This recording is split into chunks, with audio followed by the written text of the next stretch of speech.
प्यारी संतानों के रूप में मेरे निज आत्मा उस आंतरिक प्रकाश की खोज करो जो सदा शांत है और सभी दुखों से परे है।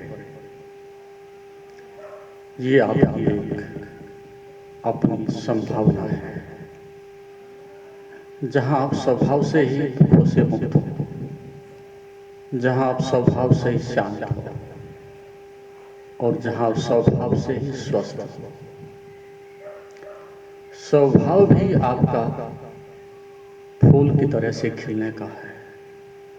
स्वभाव भी आपका उस वृक्ष की भांति है जिसमें अनेक अनेक फल लगते हैं, और स्वभाव भी आपका ऐसा है कि जहां अज्ञान से, अंधकार से, सभी दुखों से दूर आपका अपना निवास है।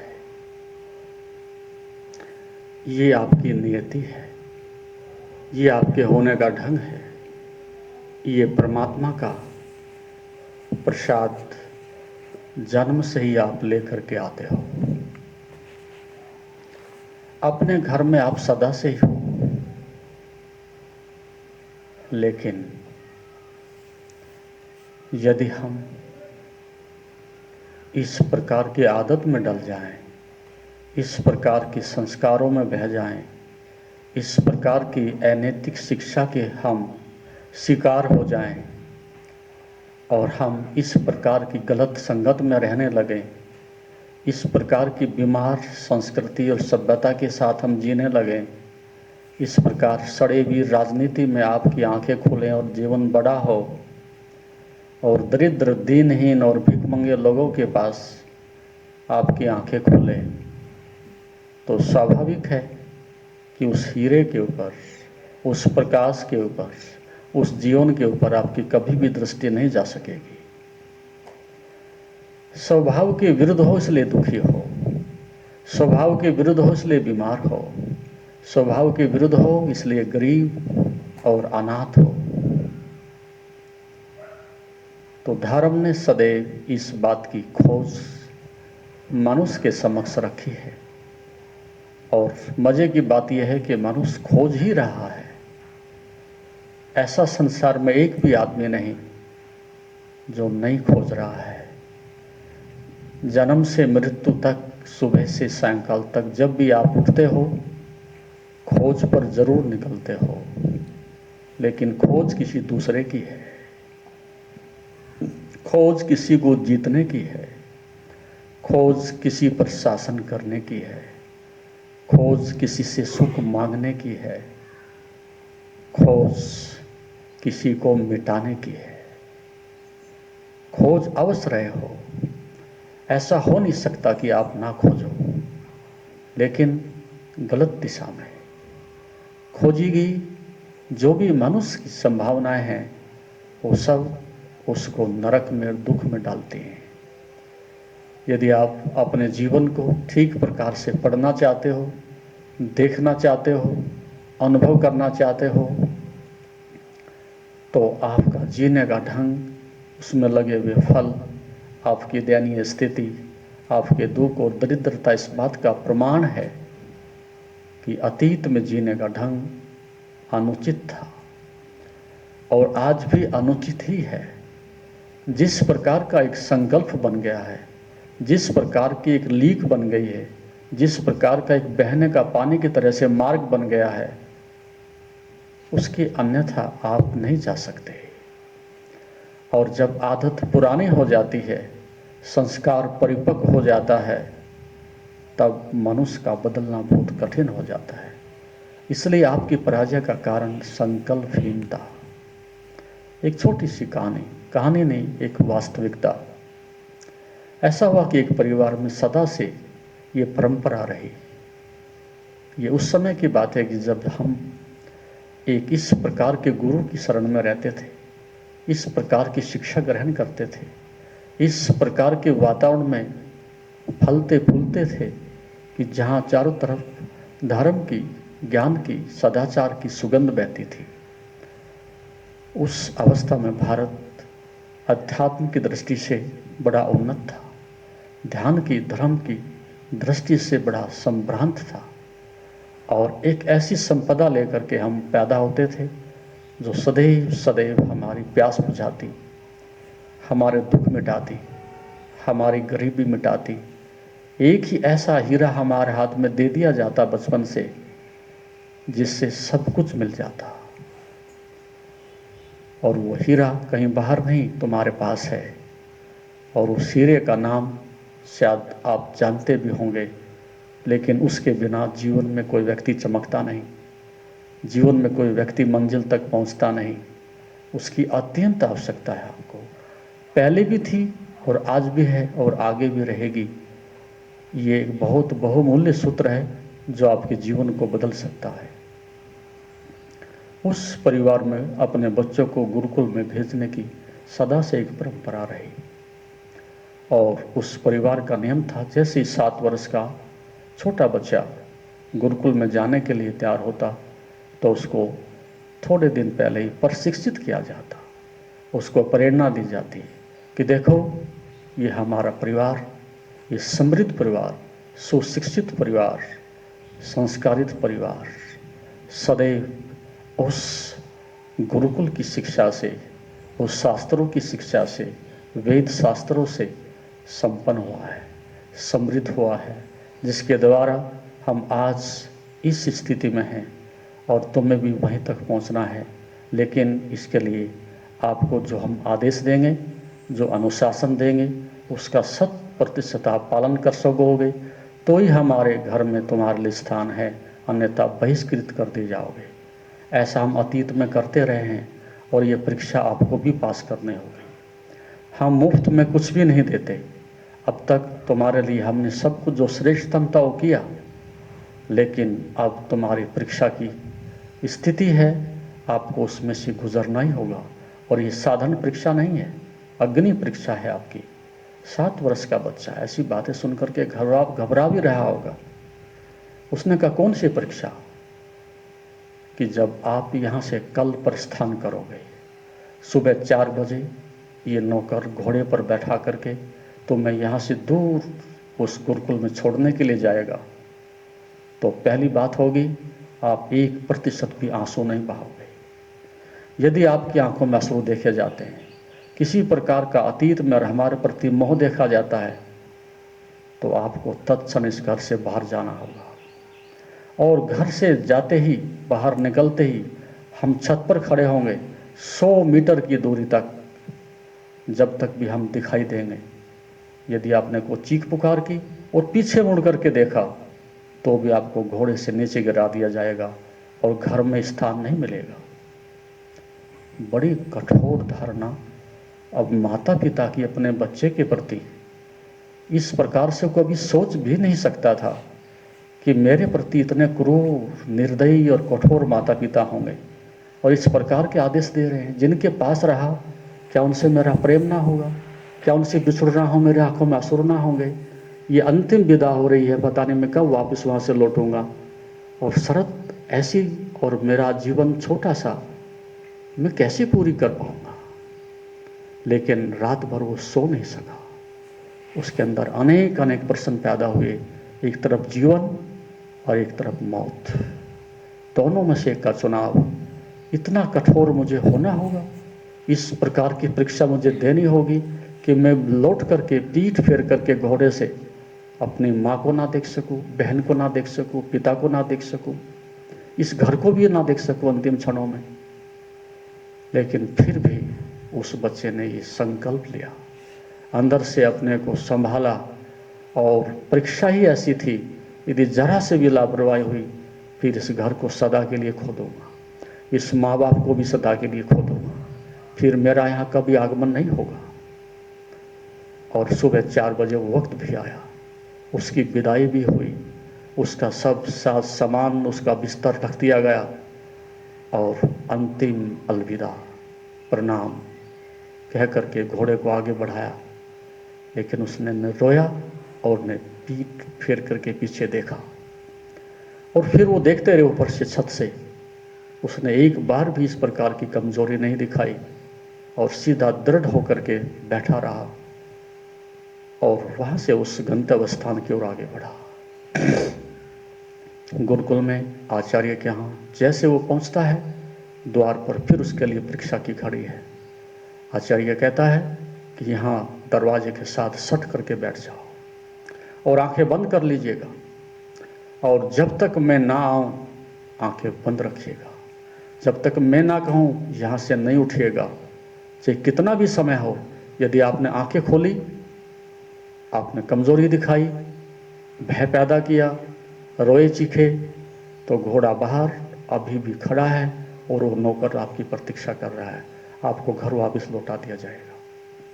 7 वर्ष का बच्चा, गर्मी के दिन मक्खियाँ भिन बना रही हैं, चारों तरफ पसीने से लथपथ है, और उसको दरवाजे के साथ बैठा दिया जाता है। वहाँ से दूसरे बच्चे निकलते हैं, छेड़खानी करते हैं, आवाज़ें करते हैं, कोई गुदगुदी करता है, कोई पत्थर मारता है। लेकिन उस बच्चे ने दृढ़ निश्चय किया, सुबह से लेकर के दिन छिपे तक, सूर्यास्त तक ऐसे एकटक बैठा रहा।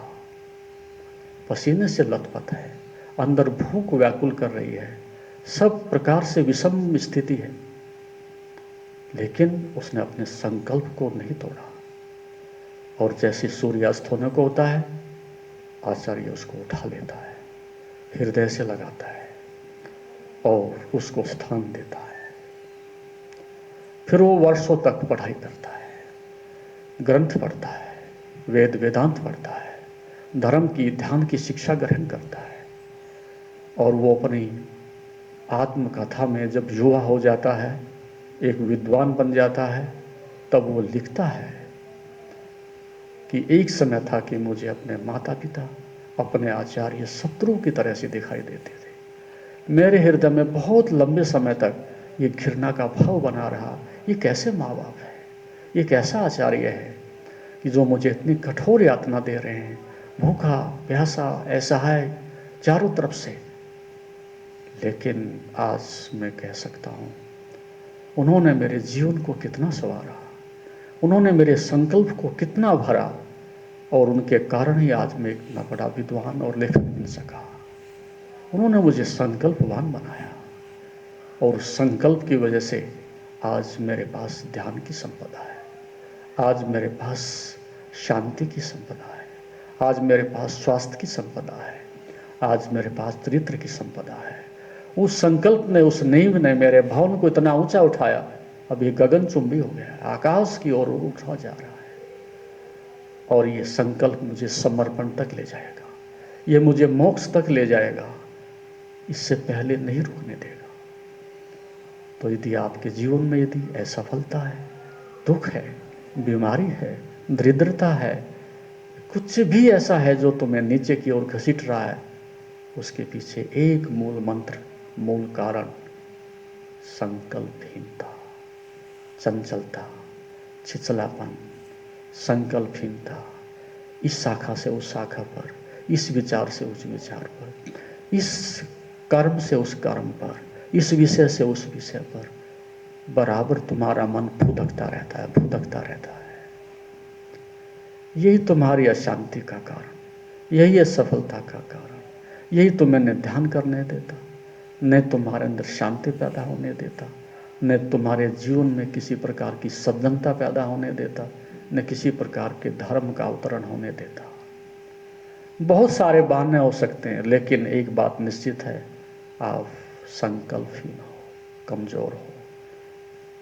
आज कुछ सोचा नहीं, थोड़ी देर के बाद बिखर जाता है। 2 कदम चलते नहीं, सब टूट जाता है।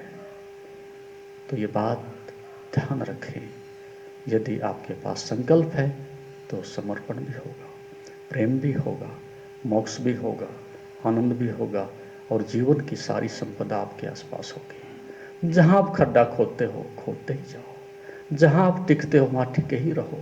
जहाँ खड़े हो, वहाँ से डगमग ही मत हो। जो आपने ठान ली है, जब तक पूरा नहीं होता, उतने से पहले वापसी ही नहीं करनी।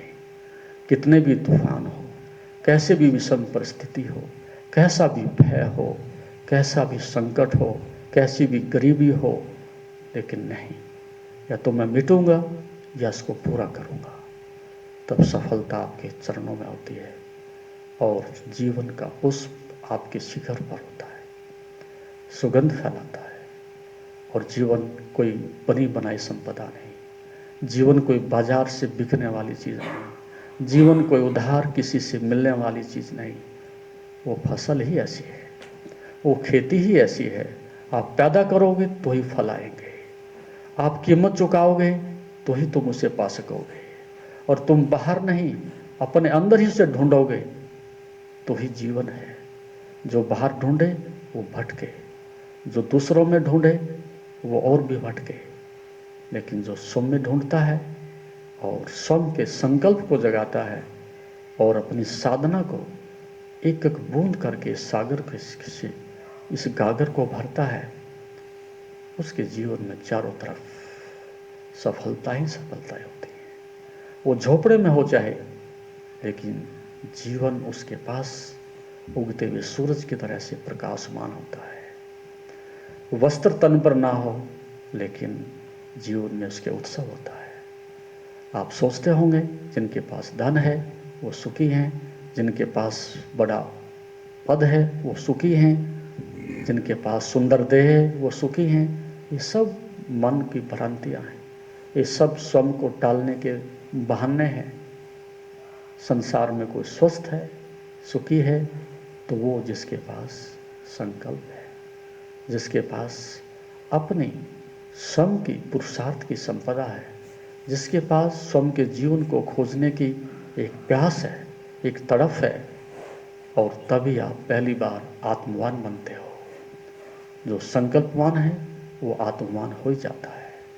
फिर आप जहाँ होंगे चमकते हुए सूरज की तरह होंगे, जहाँ होंगे एक फूलों से लदे हुए वृक्ष की भांति होंगे।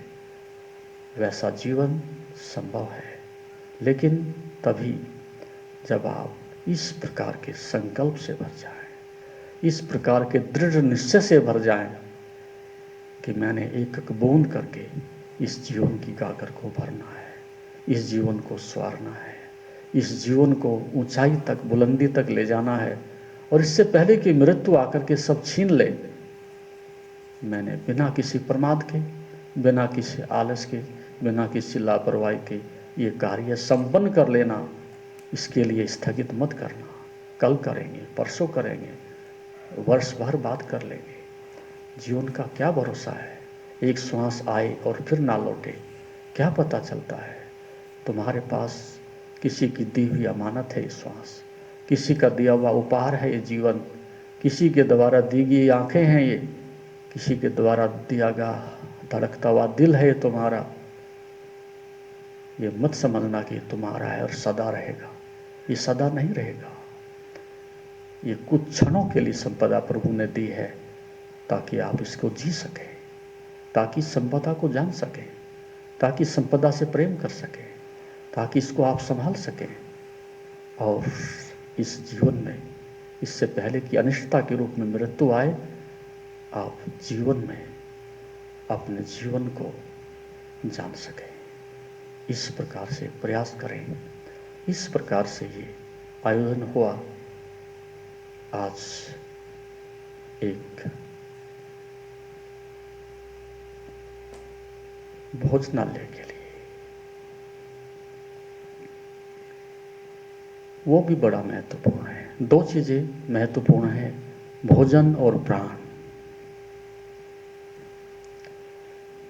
बिना भोजन के प्राण नहीं रह सकते और बिना प्राण के भोजन नहीं रह सकता। एक दूसरा दूसरे के बिना नहीं रह सकता। इसलिए जो आप ऊर्जा ग्रहण करते हो, जो आप शक्ति ग्रहण करते हो, ये शक्ति दो ही रास्ते जानती है। या तो ये संकल्प में बदल जाए तो आप प्राणवान हो जाते हो, ऊर्जावान हो जाते हो, उत्सवमय हो जाते हो।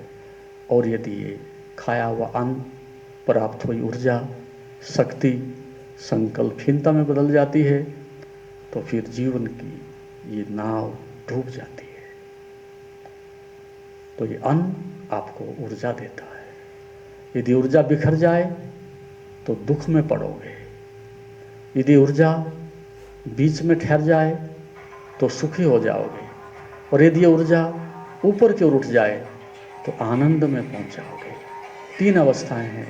ऊर्जा बिखरे तो नरक, ऊर्जा बिखरे तो अधोगामी, ऊर्जा बिखरे तो अधार्मिक, ऊर्जा बिखरे तो दरिद्र।